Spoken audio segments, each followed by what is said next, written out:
सर्वप्रथम तो मैं बड़ा क्रोधित हूँ इस बयान से एज अ महिला। और मुझे नहीं लगता है कि इतने बड़े विधायक दल के मुखिया होने के नाते इनको इस प्रकार की टिप्पणी करनी चाहिए थी। दूसरी बात है, विधान जो भवन होता है, विधानसभा जो होती है, वो बहुत ही गौरवान्वित और प्रतिष्ठित भवन है देश का। बिहार से कितने लोग आईएएस पीसीएस निकलते हैं, इसका मतलब है लोग बड़े पढ़े लिखे हैं, बड़े सुलझे मानसिकता के हैं। परंतु इस प्रकार की बात करना वहां के मुख्यमंत्री की, ये बहुत ही शर्मसार कर देने वाली है। पूरे भारत के लिए ये दिखाता है कि इस प्रकार के लोगों को विधानसभा में होना ही नहीं चाहिए। और अब जब इलेक्शंस हो तो बिहार की जनता को इस बात का ध्यान रखना चाहिए कि कैसे लोगों को वो चुन कर लेकर के आ रहे हैं, क्योंकि इस प्रकार का अमर्यादित बयान देकर के उन्होंने अपने संस्कारों को परिलक्षित किया है। ये कोई बात कहने वाली है विधानसभा में? आप बताइए कि इस तरह से बात करने का मतलब क्या था उनका। और उनको माफी भी मांगनी चाहिए, और मुझे तो लगता है कि उनको जो है इस्तीफा दे देना चाहिए इस बात पे। मैम, इतने बार के मुख्यमंत्री बयान आने के बाद अब नीतीश कुमार कह रहे हैं कि मैं अपने शब्द वापस लेना चाहता हूं, मैं माफी मांग रहा हूं। देखिए, एक बार शब्दों का जो बाण होता है ना, वो अगर एक बार निकल गया तो उसको जो है आप वापस कितना भी ले लें, आपकी मानसिकता सबके सामने उजागर हो गई है। और भारत के जो लोग हैं वो बहुत ही सूझबूझ रखने वाले हैं।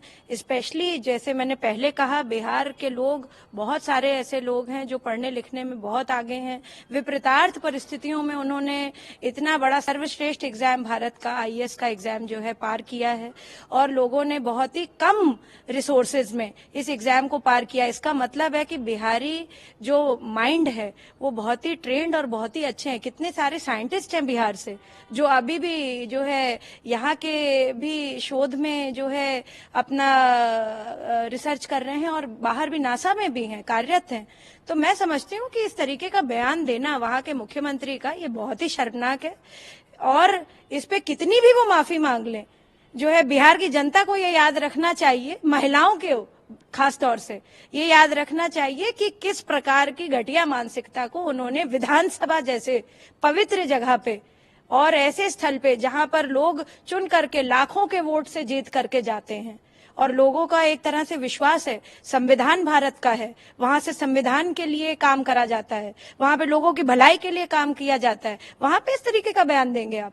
ऐसे लोगों को जो है निकाल बाहर फेंकना चाहिए। मैम, क्या लगता है इंडिया गठबंधन में जो तमाम पार्टियां हैं उनका आप गठबंधन, इंटरस्टेट कितने जो है चुनाव हो रहे हैं, क्या दिख रहा है आपको? ये सिर्फ जो है ढकोसलेबाजी है, ये लोगों को बेवकूफ बनाने का तरीका है। और कोई इंडिया फिंडिया का कोई जो ये गठबंधन I.in.D.I.A, ये सिर्फ जो है सिर्फ बोलने के लिए था।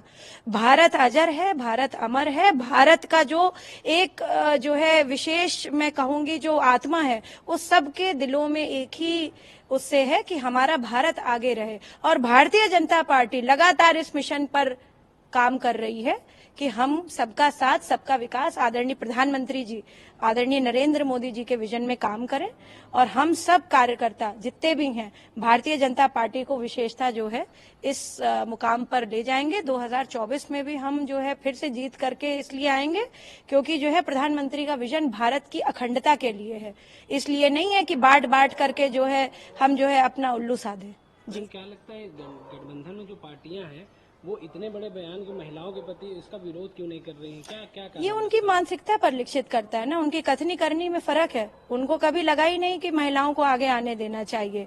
वो तो हमारे प्रधानमंत्री जी ने जो महिला बिल जो इतने समय से लटका हुआ था वो लेकर के वो आए नई पार्लियामेंट में। सबसे पहला बिल जो उन्होंने पास किया वो महिलाओं के लिए किया। इतना बड़ा संशोधन हुआ पूरे कॉन्स्टिट्यूशन में, तो 33% का जो आरक्षण है वो हर जगह लागू करने की बात कही है उन्होंने। अब वो एक अलग विषय है कि उसमें जो है कुछ क्लॉजेज हैं जिनको ध्यान में रखना पड़ेगा, पर जो है वो बिल तो पास हो गया ना प्रधानमंत्री जी की वजह से, नरेंद्र मोदी जी की वजह से। तो ये भारतीय जनता पार्टी कभी कथनी करने में फर्क नहीं करती है। और ये जितने विपक्षी हैं, इनके पास कोई एजेंडा नहीं बचा, इनके पास कोई जो है मापदंड नहीं बचा, तो इसलिए अब वो अपनी बात कर रहे हैं। कभी महिलाओं के बारे में उन्होंने सोचा नहीं, जबकि जो है कितनी सारी महिलाएं जो है मुझे लगता है कि और भी पार्टीज में हैं, उन्होंने कभी नहीं सोचा। बट वो उसी तरह से हैं कि भाई पारिवारिक दृष्टिकोण से हैं। भारतीय जनता पार्टी में परिवारवाद नहीं है बिल्कुल भी।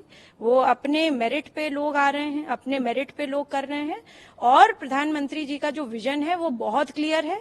भारत की अखंडता कैसे रहे, भारत की महिलाएं, भारत के पुरुष, भारत के बच्चे, भारत के युवा किस तरह से आगे बढ़े, उस पर उनका एजेंडा है। इसलिए नहीं है कि कोई परिवार आगे बढ़ जाए।